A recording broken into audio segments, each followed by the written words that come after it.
আসসালামু আলাইকুম রহমতুল্লাহি ওয়া বারাকাতুহু। আপনার নাম কি? আমার নাম আজিজুল। আজিজুল, বাড়ি কোথায়? সাহেবগঞ্জ সর্দারপাড়া। সাহেবগঞ্জ সরকারপাড়া। আপনার এটা কি জন্মসূত্রে না পরে? এটা আত্রাই জেলার সাহেবগঞ্জ সরকারপাড়াতে জন্মস্থান বাড়ি। কিভাবে অ্যাক্সিডেন্ট করছেন? নতুন রাস্তা হয়ে সেন্দির সাথে নতুন রাস্তায় সিএনজির সাথে। কত বছর আগে? 4 বছরের করছি। 4 বছরের পড়লো। এভাবে আপনি কষ্ট হয় না? আপনি আসেন কিভাবে? আমি আসি ভ্যানের অটো।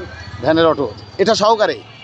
তো প্রতিদিন এই কষ্ট করে আপনার কত টাকা রোজগার হয়? প্রত্যেকদিন আসি। প্রত্যেক দিন আসেন না? যেদিন যেদিন যান কত টাকা রোজগার পান? 200, 300, 400, 500 এতে কি পেট জীবন জীবিকা চলে? আল্লাহ চালায়। আলহামদুলিল্লাহ। সংসারে পরিবারে কে কে আছে? 2 বিটি মাদ্রাসা পড়ায়, একটা বিটি আলহামদুলিল্লাহ। বিয়া দিছি আর একটা মাদ্রাসাতে আছে।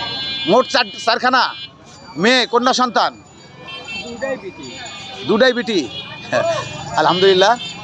আপনাকে দেখে আমাদের খুব মায়া লাগতেছে। সমাজের যারা সহৃদয়, যারা বিত্তহীন ব্যক্তি, তাদের দৃষ্টি আকর্ষণ করছি, সরকার কর্তৃপক্ষের দৃষ্টি আকর্ষণ করছি, এনাকে হাত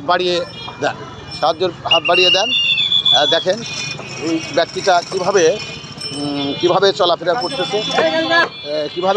করতেছে, এনার প্রতি প্রত্যেকটা মানুষের সাহায্যের হাত বাড়িয়ে দেওয়া একান্ত উচিত।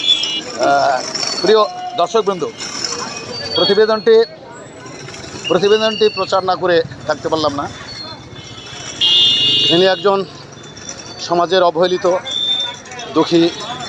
দুঃখী মানুষ, যেভাবে কষ্ট করে হাত দিয়ে এই চলাচল করতেছে সেটা হৃদয় বিদারক। সেই হিসাবে আপনাদের দৃষ্টি আকর্ষণ করছি, আপনারা এই ব্যক্তির প্রতি সবাই সাহায্যের হাত বাড়িয়ে দেবেন। সরকারি বেসরকারি বৃত্তবন্ধে এনার জীবন জীবিকা কষ্টকর।